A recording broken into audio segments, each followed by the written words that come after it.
There's a proverb that says, he who works his land will have abundance. But if you chase fantasies, you lack wisdom. And people say, well, what's your land? Your land is what's in front of you. If you're in the 7th grade, work your 7th grade land. If you're the cameraman, work your land. If you're a janitor, work your land. If you're a single mother, work your land. Your land is what's in front of you. So I started studying the law of the harvest, of working your land to get a harvest. You got to plow the ground. You got to plant the seed.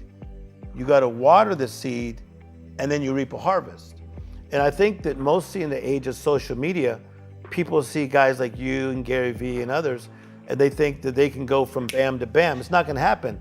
You got to work your land. You got to plow, plow, plow, plow, plow, plow, plow. And when I say plow, I'm constantly building another person's dream. This crap's not all about me.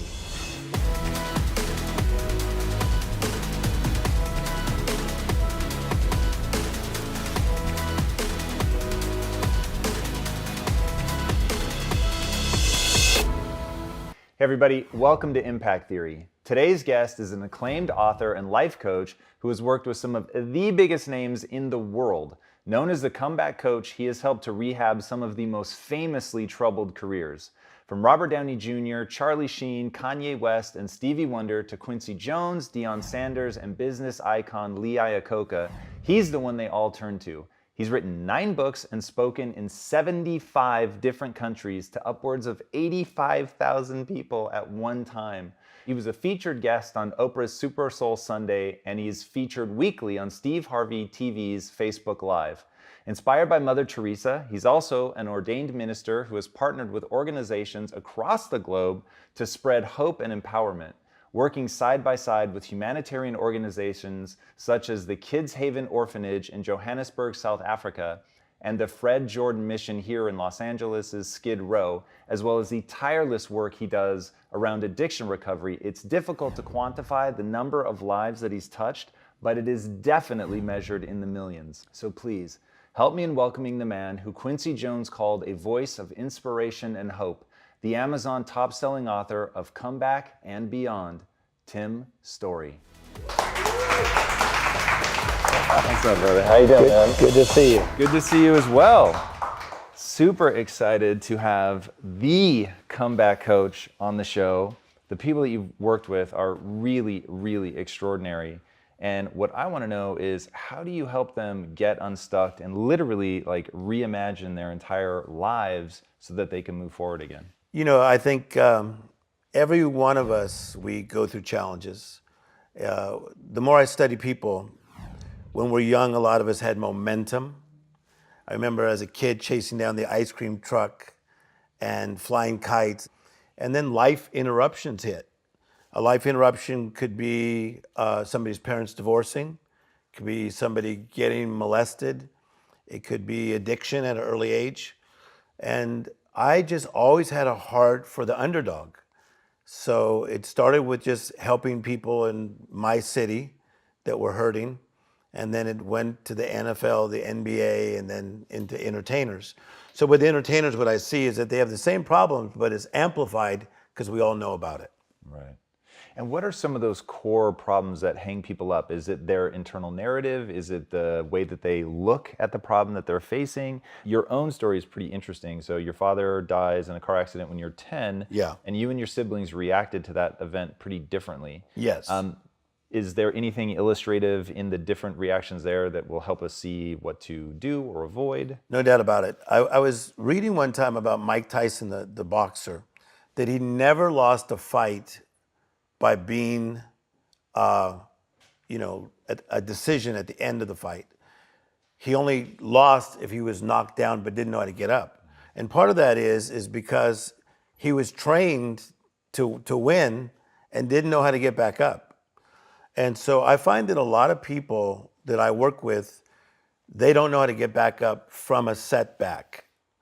And in my family, when my father died at 10, he was just going to a restaurant to pick up food for my mother and for himself, and he was going through a green light, and a man ran a red light and boom, and took his life.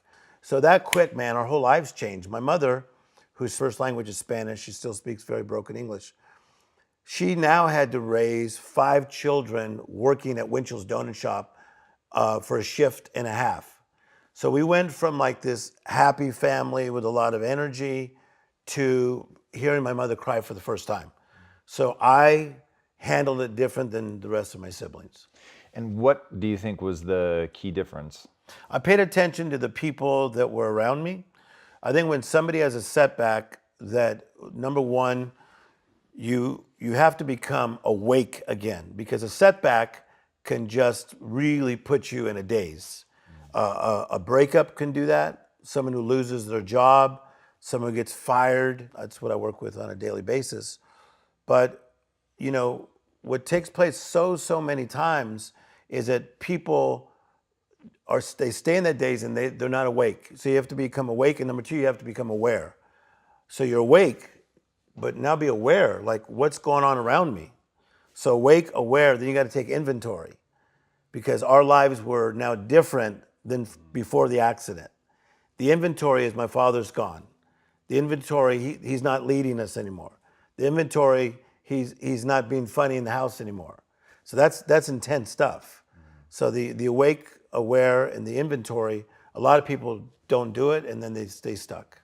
That inventory idea is really interesting. I actually haven't heard you talk about that before, but you did a sort of quick interview with a lawyer friend of yours who'd been a lawyer for 50 years, helped people through crisis. Yeah. And you said, like, how do you get through a crisis? And his answer was really interesting, and it's kind of along those lines, and it's understand your reality. Yes.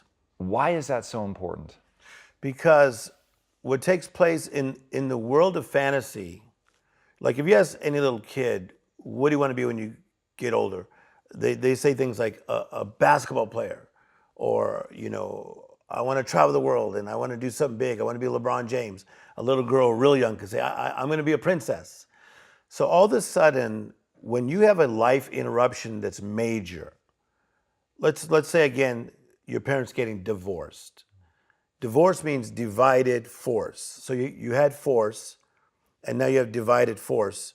So I work with a lot of families in this city where their parents got divorced, and it took some of these people 10, 20 years to get through it, okay? So now the taking inventory is being real, or as you said, looking at the reality of the situation you're now dealing with. So you could settle in your setback. And I knew that there was something that now had to be done in my family. My brother decided to smoke a lot of weed. That's what he got done. My sister, who was a model, decided not to be around too much. My other sisters decided to just be busy. And I was the youngest by many years. And it was me and my mother in that house. So I was feeling her pain. But in the midst of her pain, created some decisions in me that, hell no, I wasn't going to live this way. And I think that's why I became who I am today. Yeah, that's really interesting. That's Yeah. a pretty astonishing reaction for somebody so young. Yeah. I want to talk about that awareness piece, which I think this is really interesting. So somebody, as somebody who's had to terminate employees before, you always feel like the person's reacting like you've just given them a cancer diagnosis, and Yeah. you get that sense of there's the fog of they're not going to really remember this conversation. How do you help people regain that awareness, which, man, having watched people go through divorce, having watched people spend decades, like you're saying, Yeah. lost in that fog, how do you help people climb out of that? I think that what's important is for people to understand that setback is only temporary. And sometimes you have to go left before you get right. And you know, it sucks to think I got to go left before I get right. To be left, forsaken, rejected, okay? It didn't work. Before you get right, apropos, germane, in the groove, in sync. We all want to be right, but sometimes you got to go left before you get right. So like when I first met Robert Downey Jr. was in 1999, and he was very left. And soon after that, he was in the cover of Newsweek magazine, and they were basically saying he's done. Wow. So that was in the year 2001. Well, he's done okay since then. He became Iron Man. Yeah, that's one of the most extraordinary rebounds Yeah. ever. And I know he's publicly shouted you out as being the comeback coach. Yeah, and he's my brother. That's my real brother there.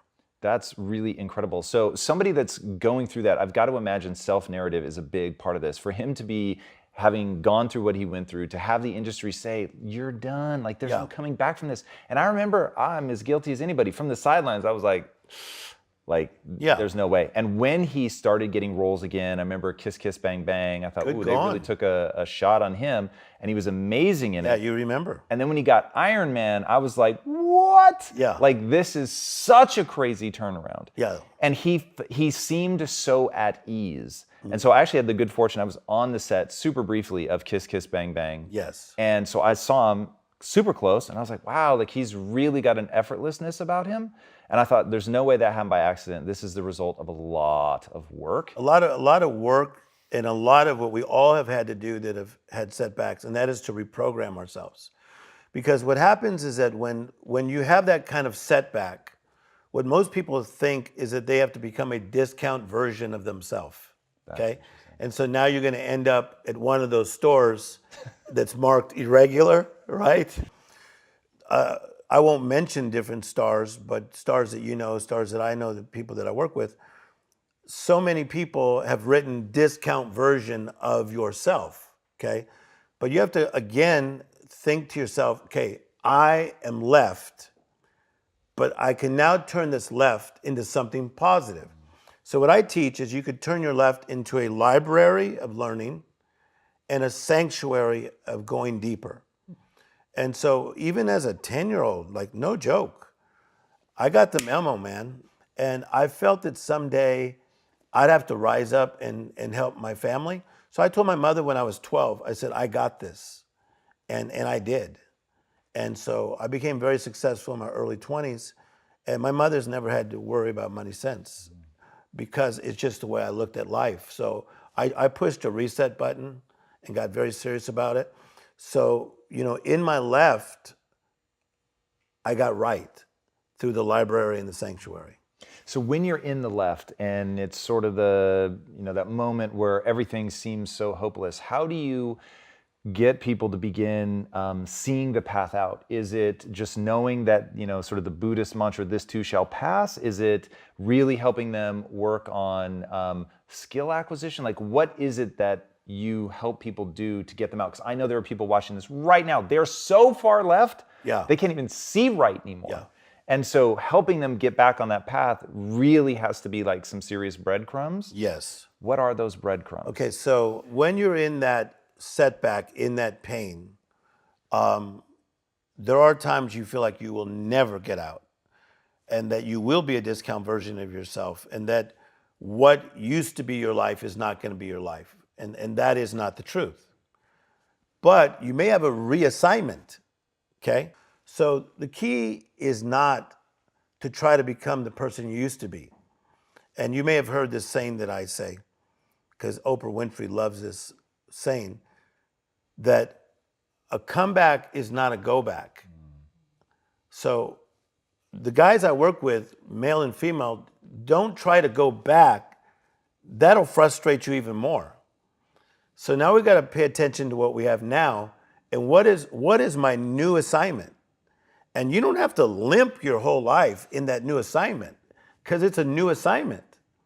So one of the cool things about what Robert Downey Jr. is up to, and you may know this, is that himself, I'm in it. We brought in Jake Gyllenhaal, Brent Bolthouse, who you may know, Scott Budnick from The Hangover, Shaka. We got into ARC helping prisoners. Wow. So Robert went from prison, and now he's helping in prison reform. So your mess can become your message. That's really interesting. So I have a personal fascination with the prison system. And so at our last company, my wife and I, we have a strong belief that it doesn't matter where you start, it just matters who you want to become and the price you're willing to pay to get there. I found that most people are not willing to pay much of a price, or they don't understand that something new, that they can have this reassignment. Yeah. But we would hire people if they were a good fit, even if they had felony convictions. And so some of the most extraordinary people that I know in my life happen to be ex-convicts. What drew you to that, and what do you see as like if you were going to package something up to give to them, what is in that package? Okay, the thing that draws me is pain. I'm drawn to the underdog. I'll never forget, in sixth grade, there was a guy named Don, and we were the two fastest guys in sixth grade. So in the 50, he beat me, but always barely. In long distance races, we were always neck and neck. And in this particular race, I was winning. And so it was a long distance race, and we lapped this kid named Freddie. But I noticed that it wasn't just because Freddie was a bigger kid, but it looked like there was something wrong with him. And something in me made me stop. I was beating Don, and I only had, been ahead of him a couple times in that particular race. I stopped, and I ran to Freddie, and I go, "Are you okay?" And he goes, "No." He goes, "I'm having an asthma attack." So I grabbed this kid, this is in sixth grade, and took him to the teacher, and I made sure he got his inhaler so he could be okay. Well, one reason is that my sister used to have asthma, and she had asthma attacks. So I cared. So I love the underdog. So I will even stop being in first place to help somebody in need. I love that. You were telling a story one time of somebody that you were working with. If I remember right, they were a famous NFL star. Yeah. And you took them back to their school. Yes. And put them on a swing set that they used to swing on. Great memory. What happened there, and what makes that kind of moment so powerful? It's one of those famous football players of all time, and we're driving in his big old Rolls Royce through his town, and he told me everything is wrong. From the Rolls Royce. With all that money he was making. And he was coming to the end of his career. He goes, "Everything is wrong." And I go, "Oh man." I said, weren't you raised around here?" He goes, "Yeah, man, 15 minutes away. But I don't like to go in that neighborhood." I go, "No, let's go just for fun." Because I'm always kind of up to something. So I took him to his inner city, and I said, take me to the elementary school. He goes, "No, I mean, it's right down the street." So we pull up in his Rolls Royce to his elementary school. I go, "Let's walk in the school." But this was really cool. So we couldn't get in, it was all locked. But they're the old-fashioned chain link fences. And I go, "Let's go over the fence." And he's like, "Come on, man. Come on, brother. For real?" I said, "Come on, let's go. We got to get to the other side." And so we start walking around the school. All of a sudden he goes, "Man, you bring up some memories." I said, "Let's go over here." So we get on the swing. This big boy gets on the swing. He starts swinging. He's swinging and crying. Wow. And he goes, "You bastard. I see what you just did." I said, "What?" He says, "You brought me back so I can remember where I came from." I said, "Absolutely. Abso-damn-lutely."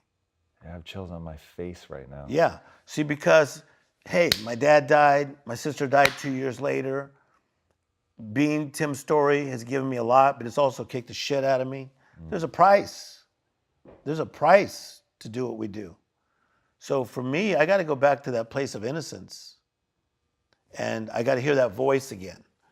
And that voice aligns me with, I'm not about fame, and I'm not about getting more or rising to the top. What's the top and what's not the top?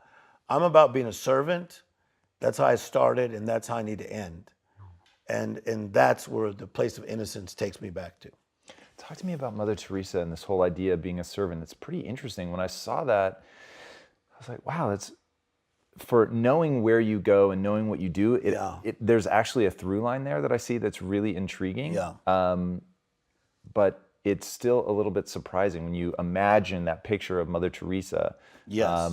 What was it about her that drew you, and how do you try to channel that energy? Okay, so just so I can just say this to you, I feel that a little bit from you too, in a good way, is that I think there's times that we're headed somewhere, and then people are in our posse going, "Oh yeah, that's where you belong. You are headed that way, that's where you belong."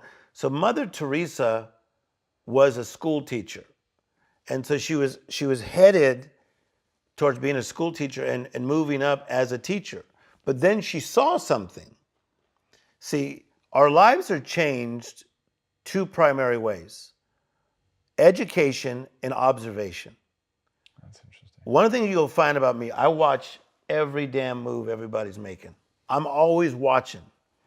So Mother Teresa walked into the school one day and she noticed the orphans. Had she not noticed the orphans, we would never known of Mother Teresa. But she saw the orphans. And she said, when I get out, I'm going to see if they're still there. If they were still there, I'm going to find a way to feed them. So as a few orphans, she fed them. The next day was more orphans. She fed them. The next day was more orphans. So she got off what she thought was her pathway because she heard somebody else was in pain. And that's what hit me, man. Because like I was headed to USC, communications major. I had connections there with people that like where I was coming from. And that's how I saw myself in the entertainment business. But the more I saw people hurting, I wanted to be a humanitarian. And the Mother Teresa story of she was headed somewhere, but she heard the voice of the hurting stopped me in my tracks. Yeah, it's so interesting. And I think that it would be really easy, given how much you've accomplished, to chalk you up to he's just gifted, anointed. But you have a concept that you talk about that I find immeasurably powerful called work your land. Wow. What do you mean by that? Working your land will change anybody's life. There's a proverb that says, he who works his land will have abundance. But if you chase fantasies, you lack wisdom. And people say, well, what's your land? Your land is what's in front of you. If you're in the 7th grade, work your 7th grade land. If you're the cameraman, work your land. If you're a janitor, work your land. If you're a single mother, work your land. Your land is what's in front of you. So I started studying the law of the harvest, of working your land to get a harvest. You got to plow the ground. You got to plant the seed. You got to water the seed, and then you reap a harvest. And I think that mostly in the age of social media, people see guys like you and Gary Vee and others, and they think that they can go from bam to bam. It's not going to happen. You got to work your land. You got to plow. And you got to plant the right seeds. See, if we go back to your life, somewhere, somehow, you were planting some good seeds. And one time, and if I bring up Oprah once in a while because I love her, she's my real sister. We were just me and her in her backyard. And she goes, I love to work your land because she goes, it's right. I planted the right doggone seeds. See, every day you got negative seeds and positive seeds. And people that are selfish, man, you're just planting negative seeds that are not going to come back positive. So when you plow and you plant the right seeds and you water them, which is repetition, it doesn't look like it's going to grow. Come on, man. You're working at Taco Bell, making gorditas, taking care of the Chihuahua. Doesn't look like it's working. All of a sudden, man, payday is on its way. And that harvest just starts to kick. Yeah, that concept of the seeds, like you've got a bag of seeds every day, and are you going to plant, good seeds? You're going to plant negative seeds. That's interesting. And I love what you're saying about water is repetition. Repetition. Like once people understand that, to me, I think the whole game unlocks for them. That, and when I read about bamboo, I found that really interesting. So bamboo, plant a seed for 5 years, doesn't look like anything is happening, but it's developing this huge ball of roots under the ground. It takes 5 years. And then in something like 3 weeks, it'll grow 30 feet above the ground. It's crazy. But you have to have planted the seed, watered it for 5 years. Yeah. Knowing that this repetition will pay off. Yeah, great illustration. And at that case, no matter what spirituality you have to then walk by faith and not by sight. So like when I was in seminary, it didn't look like I was going to be Tim Story. It looked like I was a dude just in seminary. Does that make sense? Yeah, of course. So it never looked that way. But then I'd get these really weird breaks. Like I'd be speaking somewhere and I saw this really famous celebrity guy, probably one of our best 3 actors. And he was there to watch me. I was 24 years of age. Then right after that shows up Reggie White. Remember Reggie White, the football player? Yeah. He comes and sees me at another city. He's like, oh man, I totally like your vibe. You're down to earth. I want you to start speaking at the NFL chapels. So I go speak at one chapel, and the guy comes up and goes, man, usually they got their arms folded. They're all bored. He goes, you had them laughing.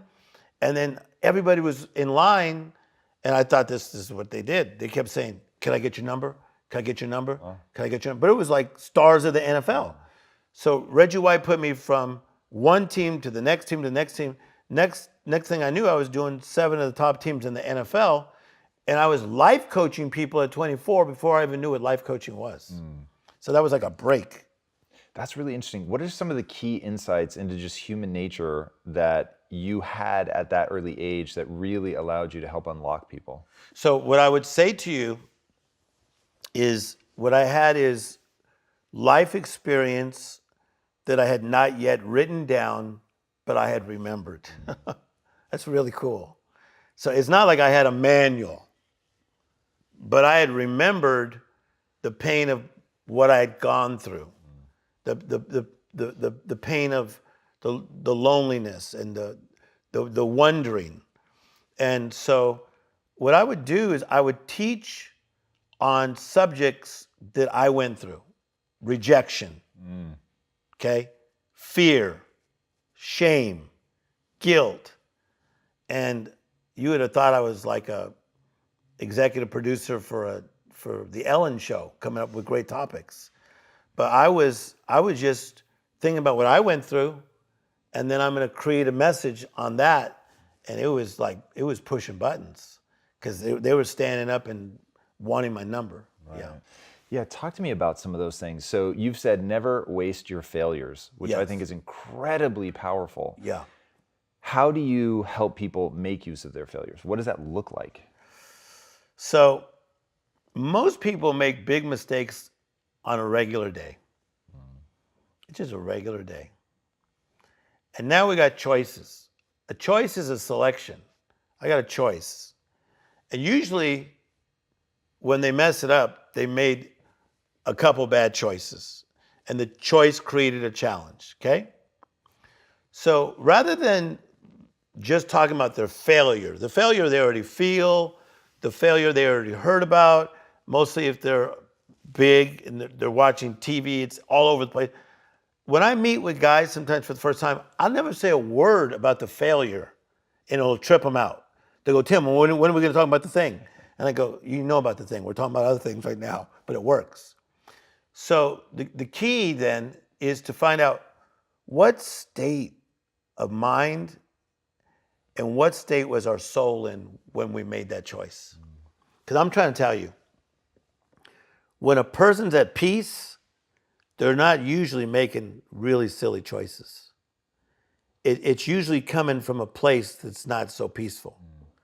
So I got to try to help get them back to that peaceful place. Let's talk about that. So is it a journey of meditation? Is it a journey of clarity? Like, how does one get back to peace? So the beautiful thing about peace, it's not a spot. Like people say, well, I'm going to go to Marbella, Spain. That's where I find peace. Or I'm going back to Egypt. That's where I find peace. That's cool. That probably helped. You can like stop, bam, right now and have peace.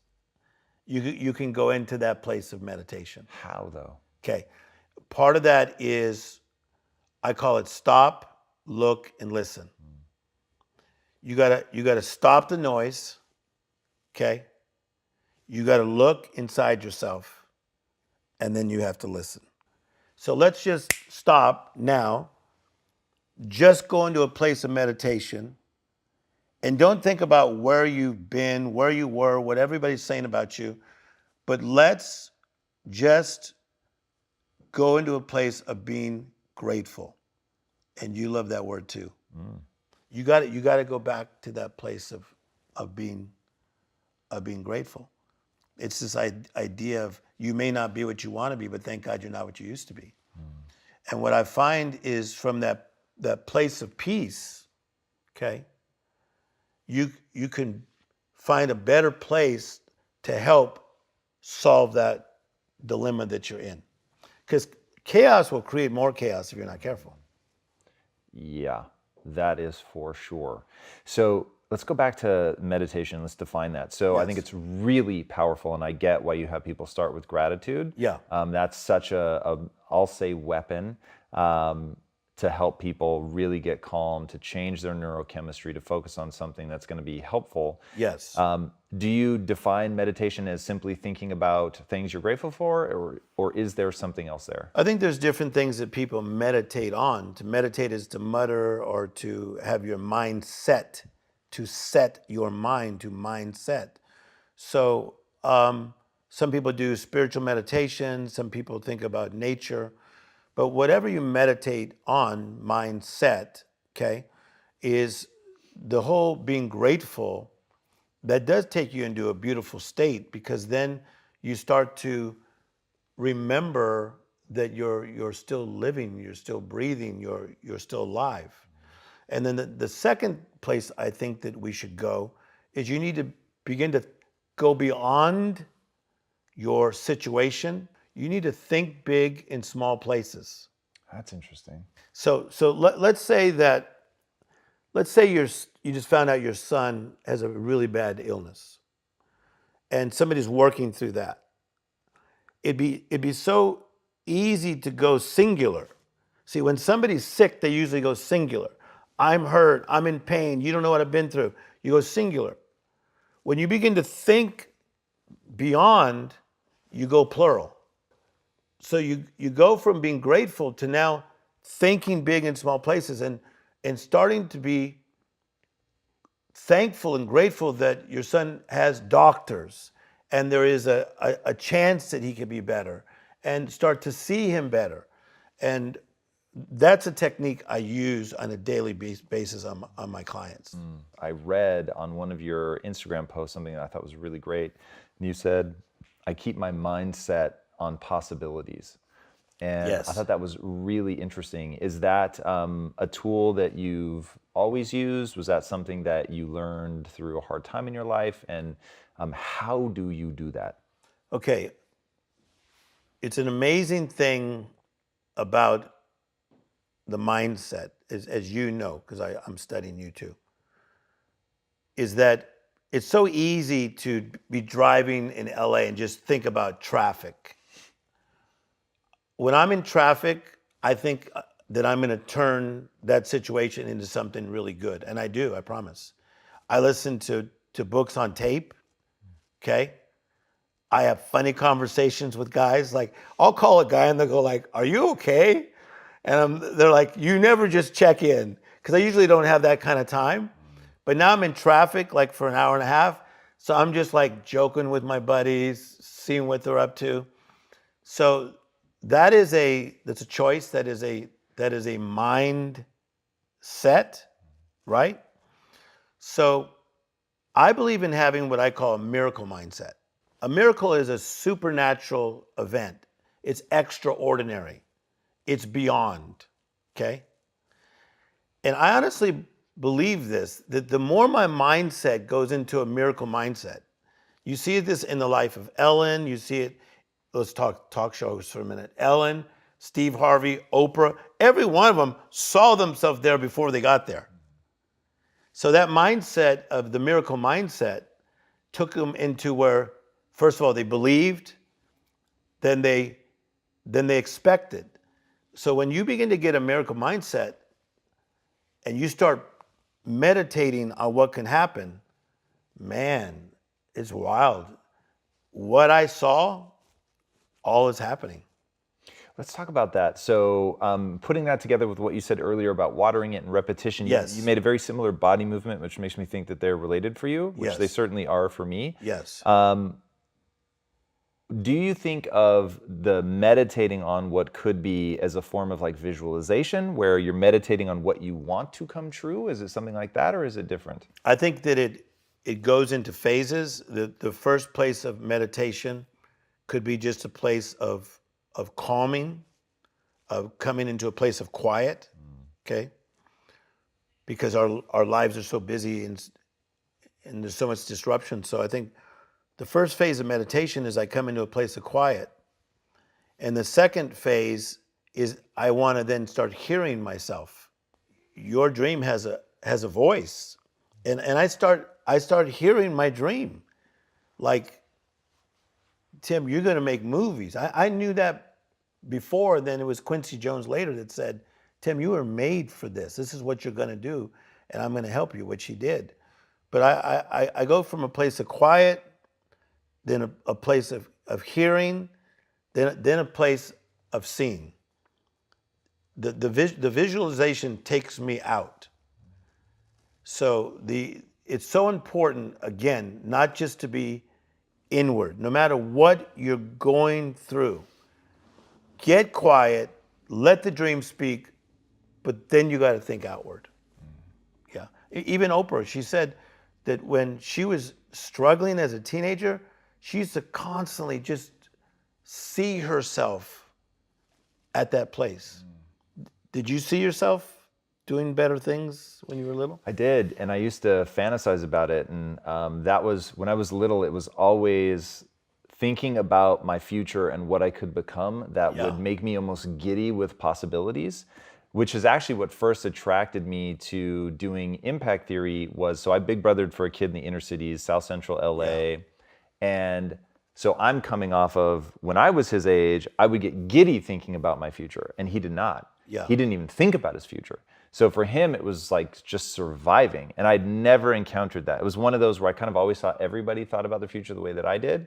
And so seeing that, whoa, like he does have the ability to do everything that I've done, but he doesn't believe he has the ability to do it. And so he's got, and I unfortunately didn't understand it this well back then, but he didn't have the mindset that was going to allow him to pursue that, because he couldn't sit there and imagine and meditate on where he was going. He was meditating on just how do I get through today. Okay, so it's so good. And even though you were helping him, unless he was willing to change his mindset, he could just stay stuck because he's now not cooperating with the process. Right.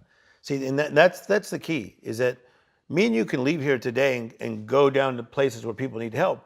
But if they're not willing to cooperate with the comeback, then they're going to stay in the same situation. You've talked about being a voracious learner, which I think is really powerful.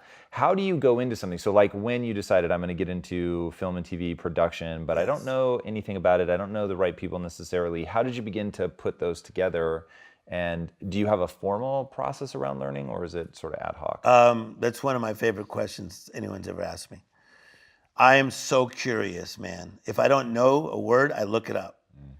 I want the synonym, I want the anonym. I want to know where it came from, where the word derived from. If I go to a country, I'm all up in that country. I'm like, why, where, who, how hot, how cold, who's here, what's there, what's happened. So now that I'm doing the movie business and doing TV shows and doing plays, I'm working on a big $25 million Broadway play right now. Oh. I didn't know anything about it. So now I'm all up in it. So I'm into watching plays, hanging out with Broadway guys, ask guys that are like doing the best music, how they do it. And so I'm really in a season of plowing in this business. So I'm always listening, I'm paying attention, reading, watching documentaries. Man, not a lot of people can do the plowing phase. They certainly, they may be willing to do it when they're really young, but certainly not once they're established. That's something I find really interesting about you. I mean, you could easily coast the rest of your life, making a fortune doing what you're doing. And the fact that you're reinventing now, I'm really blown away by that in you. I think that's really, really powerful. Thank you. If I could just take you through something real quick. See, I think people want to soar like an eagle, but you got to sit before you soar. You got to sit, then you got to stand in what you learned, then you got to walk it out. Then hopefully you run, that's passion, and then you soar. Yeah. So I'm soaring in other places, but in other places I got to come back and sit. Yeah.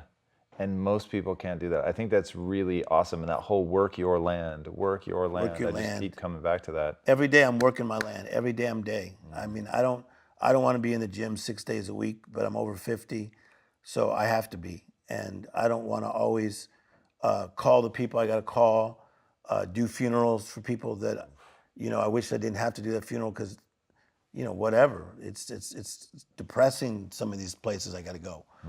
But I do them because that's work in my land. That's work in my land. That's so powerful. Tim, where can people find you? So I'm Tim Story, STOREY.com.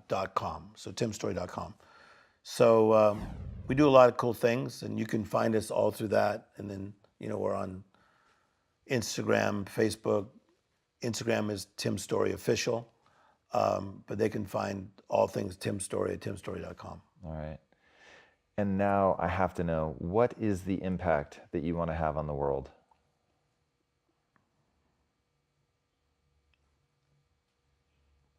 Another great question. I think if I change one, then I change another person. So I think about changing one person, because then it can have the domino effect, So Mother Teresa, when they gave me that book to read, could you imagine it helped change little Timmy Story from Compton? And it had a domino effect on millions of people. So I want to be known for changing one person, and it went from there. It's really incredible, man. Plant those seeds. Guys, this is somebody who will blow your socks off if you give him half a second. Work your land, plant your seeds. It will change your life. And as he said, it will change the lives of others. Tim, thank you so much for coming on. That was absolutely extraordinary. Guys, if you haven't already, be sure to subscribe. And until next time, my friends, be legendary. Take care. Hey everybody, thank you so much for watching and being a part of this community. If you haven't already, be sure to subscribe. You're going to get weekly videos on building a growth mindset, cultivating grit, and unlocking your full potential.